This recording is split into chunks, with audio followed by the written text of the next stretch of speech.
Om Sri Sai Ram. Pranams to the lotus feet of Bhagwan Sri Satya Sai Baba Varu.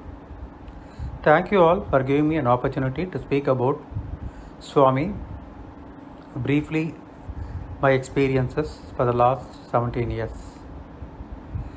My name is Kannan. I live in Chennai, Tiruvamur.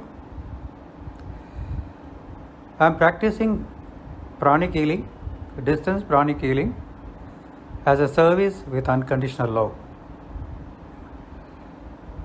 I am not the healer. If I am using the word I, it doesn't represent me, a physical self. It represents the inner self. My inner self is Swami. Swami is the ultimate healer. In fact, we are all his instruments only. None of us can say that I am the doer. Swami is the doer. He is the supreme doctor, supreme divine healer. As his instrument, I am involved in this pranic healing service with no expectation whatsoever from people who are undergoing this healing treatment. Because Swami is the healer, who am I to say that I am the healer?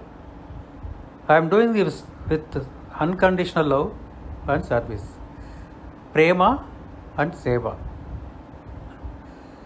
So a lot of experience I have undergone during this period of 17 years, that is from the 18th of July 2005 till date, during my healing sessions, post healing sessions, and also by the receiver, one who is receiving the healing vibrations.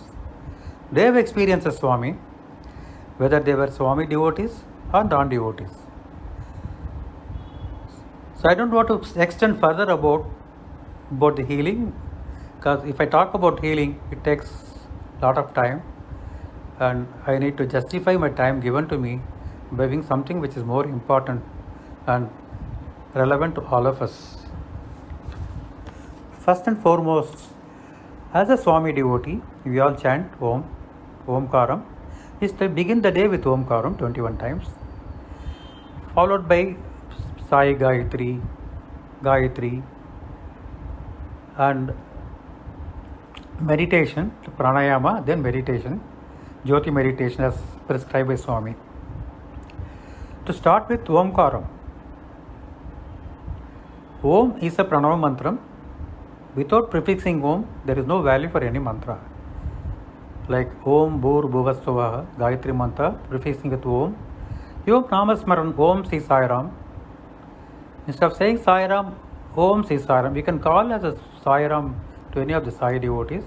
But when you chant, you have to chant as Om Sri Sai Ram, Om Namo Narayana, Om Namah Shivaya. Like that we prefix Om. Om is a pranava mantra. This Om pranava mantra was created by Brahma by chanting Omkaram through his Nabhi chakra. The first element among the five elements, the Panchabhutas, the vast space element was created by chanting Om for many thousands of years by Brahma. So after the vibration element, that which is actually a space element, the Vayu element was formed. Because of the velocity of this vibration, Vayu was formed, and with Vayu, Agni was formed. The velocity of Vayu, the speed of Vayu, the Agni was created, Agni Bhagavan, and the vapors become water. It becomes the water element or Jala, followed by Prithvi, that is earth element. These are the five elements. All human beings, all living beings, plants, animals, they are made up of five elements only. The imbalance of five elements only creating problem. Like if you have a problem of any joint pain, muscular pain, tissue pain, or all this is related to earth element. Similarly, if you have any problem related to your stomach, that is a fire element. If you have any problem related to your heart and lungs, it is a Vayu element.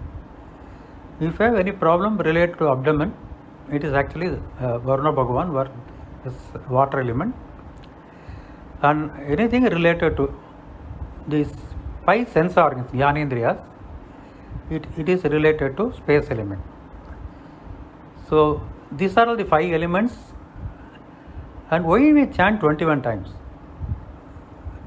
Again, there is a Swami has got a lot of meaning in that all whatever he is saying, like 21. See, it's 5 Jnanendriyas. Jnanendriyas are sense organs, are 5. Karmandriyas are actions, or organs of action, are 5. Then Pancha Prana, Prana, Apana, Vayana, Udana, Samana, Pancha Prana. Then Koshas, there are 5 koshas: Annamaya Kosha, Pranamaya Kosha, Vijnanamaya Kosha, Manonmaya Kosha, and Anandamaya Kosha. These are 5 koshas. So the 5 into 4, 20, plus Atma, inner self, 1. So 21 times chanting Omkaram cleanses and energizes all these 21 elements, and that is the 21st element is Atma Suddhi. So through Omkaram, you can energize your body, your inner body, your astral body, your physical body, and that is what we call as Stula Shariram is a physical body, Sukshma Shariram is an astral body, Aurora, Karna Shariram is a spiritual body. All these 3 bodies are cleansed and energized, and also all these 21 elements which I told you also are gets cleansed. It's a self-healing process. So, well, please chant Omkaram properly, not mechanically, spiritually, connecting yourself to your inner self. So, when you chant Omkaram, the Sabdam Om should originate from your stomach. That is called Nabhi Chakra. So, the vibration from Nabhi Chakra, it travels to your Anahata Chakra, that is, and respiratory and heart and respiratory chakra, the Anahata Chakra. The sound travels to Visuddha Chakra, where it originates, originates from stomach, but it gets enhanced through your vocal cord. It travels to the Agnya Chakra between the eyebrows, a very powerful energy center, and it goes to the Sahasra Chakra, that is your head. Sorry, Sahasra means 1000 petal chakra is your head chakra. So, how beautifully Swami has explained about the chanting 21 times Omkaram. This is number 1. Second, Sai Gayatri or Gayatri. You can start Gayatri or you can start Sai Gayatri, whichever way it suits you. Chant minimum 21 times or 108 times. Both Gayatri as a Sai Gayatri. Another thing is Pranayama. You have to learn Pranayama from a guru. I don't want to explain about Pranayama. Prana Niyama, that is how to control your breath control. Your lifespan is based on your number of breaths per minute. On an average, we breathe about 15 to 16 times per minute. That is 21,600 times a day. So if you breathe according to the required norms, you live for 100 years. But what happens to the age factor, due to the other ailment factor, due to the environment factor, pollution factor, so many other factors, tension, stress factor, our number of breath per minute, the 16 goes to 18, 19, 20 like that. You breathe more number of times. More number of times you breathe per minute, less number of years we live. So how to minimize this breathing is through pranayama, that is by over a period of time, by practice under a guru. If you can reduce the breathing from 15 to 16 to around 12 or 11 or 13, that means you are having a better breath control. Lungs plays a very vital role in purifying your blood, and it carries oxygen to all the organs. So keep your lungs energetic, and cleansing this through pranayama makes your life quality of life and quantity of life. So this is about pranayama. I don't want to go details about that. And once you after pranayama, Swami has wonderfully described about this meditation. There are different types of meditation. Different people give you different ideas about meditation. But it's very difficult to meditate. So it's a turbulent waves in our mind about your home, about your office, or about your children, about many things. Stress factor, and you're difficult to control all these factors in your mind when you do meditation. But we can minimize the thought process by focusing on a single object. So easy to identify this. You can chant names, but you will not visualize anything. So keep a lamp or a flame, that is a candle, in front of you. Visualize the light, and you can take the light, just is all visualization procedure. You are taking the light between your two eyebrows, that is Ajna Chakra. It's a very powerful energy center among all the energy centers. Among the 7 centers, Ajna Chakra is a very powerful energy center, controls sense organs, it controls brain, your inner organs, and it controls your brain. So when you are taking the light into you as a visualization, just light go into your entire body, traveling from your head to toe. From Ajna Chakra to Sahasrara Chakra, the entire left brain, right brain, center brain, entire head. Let it go to your eyes, your ears, your nose, your tongue, that is your taste, your skin, through throat. Let it go, travel to your stomach, the liver, spleen, gallbladder, pancreas.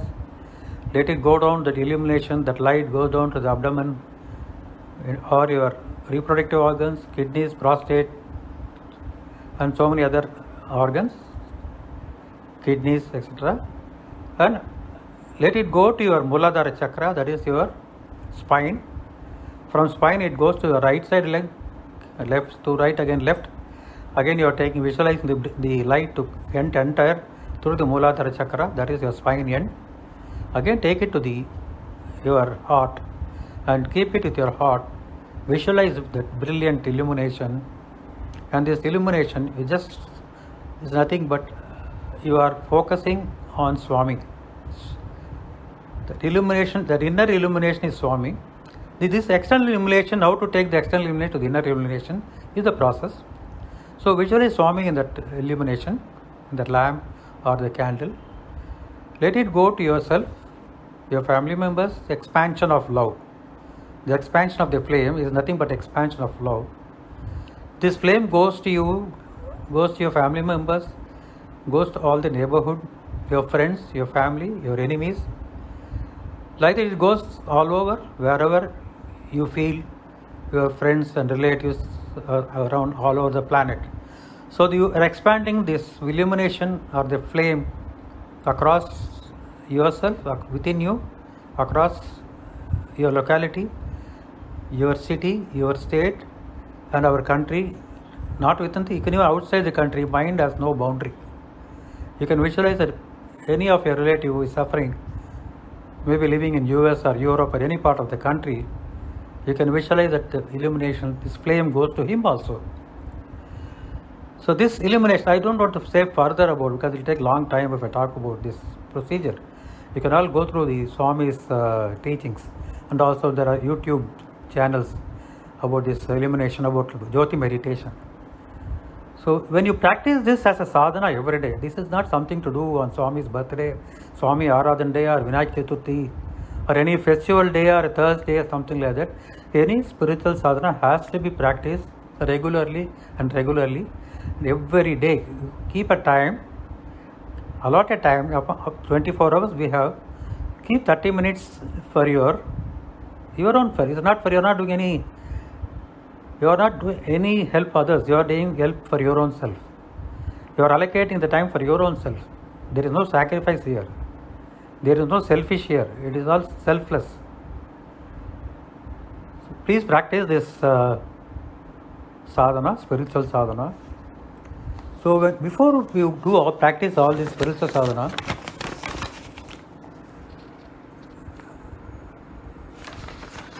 there is very important element. To reach divine, one has to qualify himself to pass through 4 gates.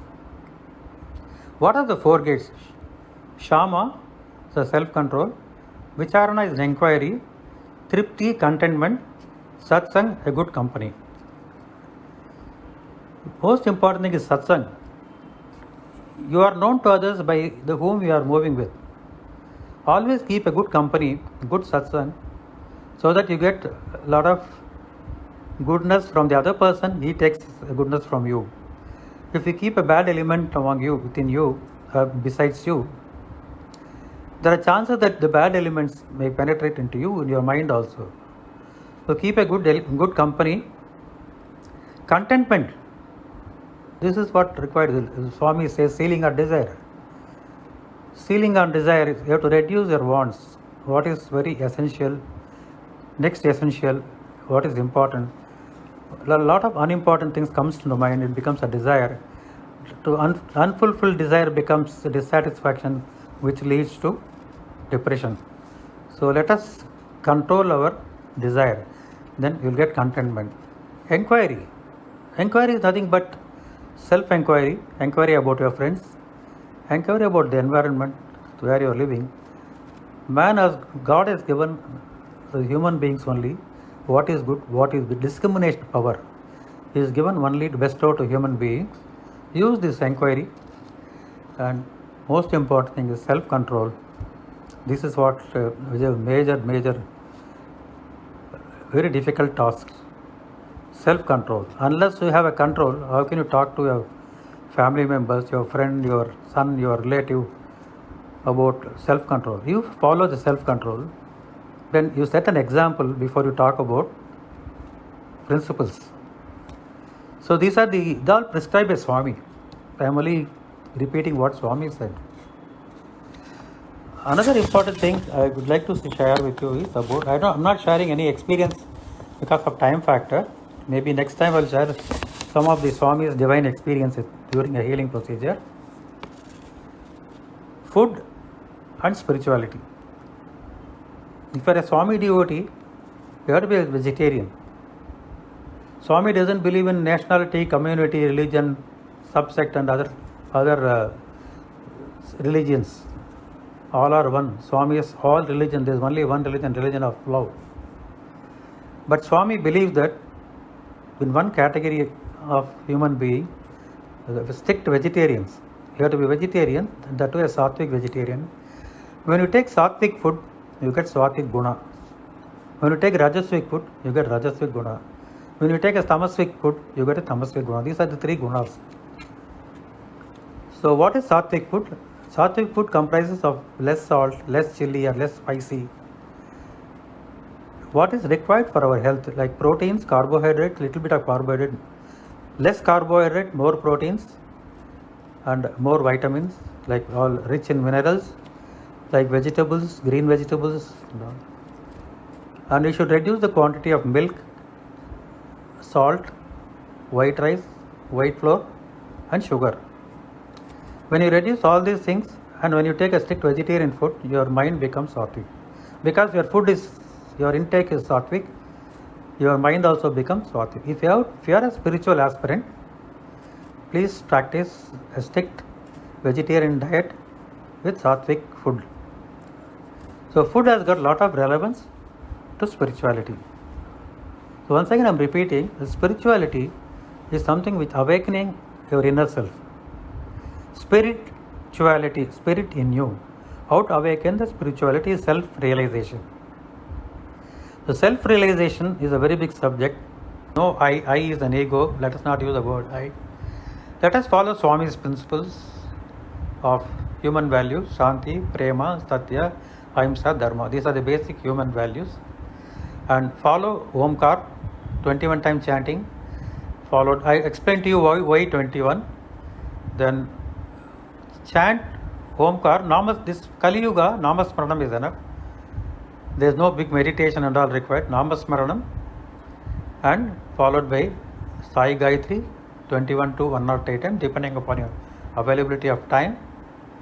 And Gayatri, Atma Suddhi again, Gayatri mantra protects you from all evils. Chant 21 or 108 times. Do a little bit of pranayama to control your breath, to keep your lungs and heart healthy. Then how to keep your mind healthy? Do a Jyoti meditation, and I am sure when you follow Swami's principles, you live healthy, you will be happy. Happy is a very material world. Happiness comes from physical world, but Swami gives you blissful world. Because bliss is something, the difference between happy and bliss. Happiness is material, like when you buy something, when you buy a house, you feel happy. But when you get Swami's darshan or vision, you will get tremendous inner happiness. That inner happiness is called bliss. Blissful state of mind is ultimate objective.